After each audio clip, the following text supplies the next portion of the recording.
Hello, everyone, and welcome to my buddy, Mr. English. This is day 5 of the 30-day English Shadowing Challenge. Today, we'll continue practicing shadowing to help you speak more naturally. Remember, shadowing means you listen to English and repeat along with or just after the speaker. After each sentence, I'll explain one useful vocabulary word or phrase so you can learn while you practice speaking. Let's begin. First, listen carefully, then repeat after me when I speak. I'll stop for a short moment after each line, so you have time to repeat. Earlier today, I was on my way to an important appointment in an unfamiliar part of the city. I checked the address on my phone several times, but the buildings around me all looked similar.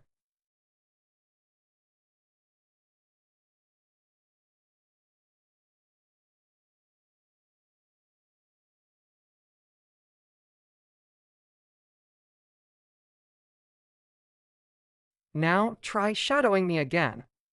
Earlier today, I was on my way to an important appointment in an unfamiliar part of the city. I checked the address on my phone several times, but the buildings around me all looked similar. Let's break down useful words from that line. On my way. It means you have already started going somewhere. In simple words, you are in the process of going to a place. We use on my way when talking about movement and travel, or when reassuring someone that you're coming. It's very common in daily conversation, especially in messages and phone calls. Appointment. It means a planned meeting at a specific time, usually with a doctor, a teacher, or someone providing a service. In simple words, it's a time you agree on in advance. We use appointment when talking about scheduled meetings, especially professional or official ones. It's very common in daily life at hospitals, offices, salons, or interviews. Let's do the next sentence. After walking back and forth for a few minutes, I began to feel uncertain and slightly stressed. Noticing my hesitation, a passerby slowed down and asked if I needed assistance.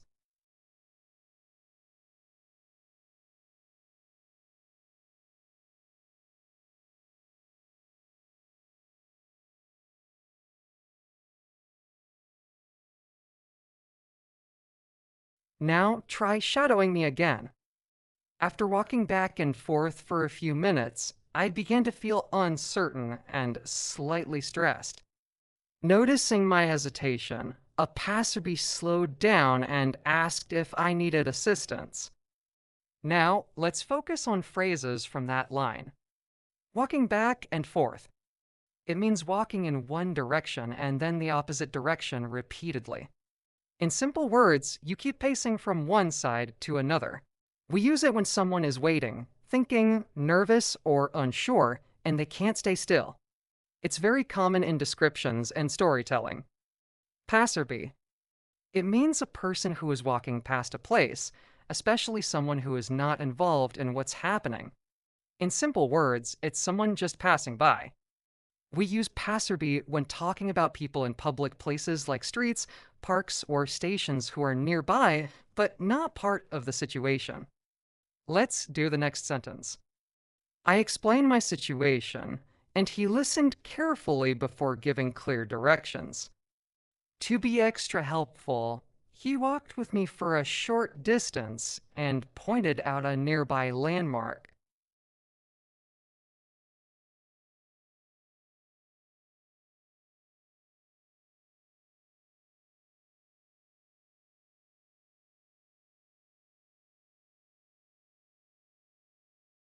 Now try shadowing me again. I explained my situation, and he listened carefully before giving clear directions. To be extra helpful, he walked with me for a short distance and pointed out a nearby landmark. Let's learn helpful words from what you just repeated. To be extra helpful. It means you help more than usual or do more than what is expected. In simple words, you give additional help, not just the minimum. We used to be extra helpful when someone wants to show kindness, care, or strong support, especially when another person is confused, stressed, or needs assistance. Landmark. It means a well-known place or object that is easy to recognize and often used to help people find their way. In simple words, it's a famous or noticeable spot. We use landmark when giving directions or talking about places in a city like statues, buildings, towers, or monuments. Now, let's shadow the next line. As we talked, the tension I felt gradually disappeared. Thanks to his kindness, I arrived just in time and felt more confident going into the meeting.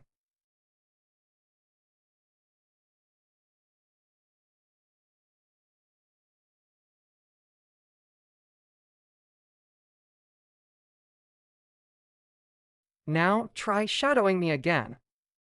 As we talked, the tension I felt gradually disappeared. Thanks to his kindness, I arrived just in time and felt more confident going into the meeting.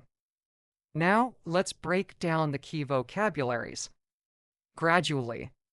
It means something happens slowly, step by step, not all at once. In simple words, the change is gentle and continuous. We use gradually when talking about changes over time, like learning a skill, recovering from stress, or improvements that don't happen immediately. In time. It means early enough or before it is too late.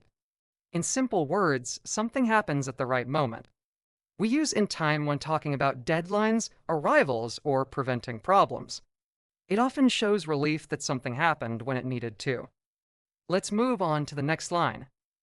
That simple encounter reminded me that even brief moments of help can leave a lasting impression.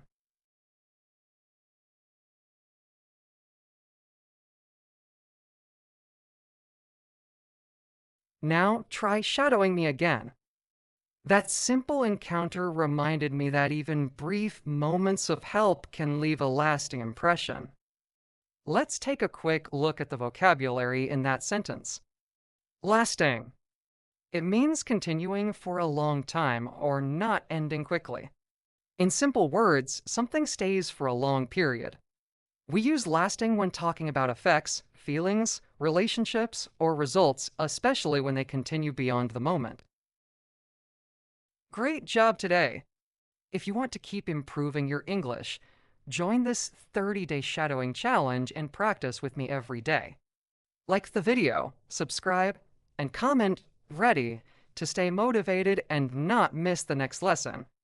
I'll see you in day 6.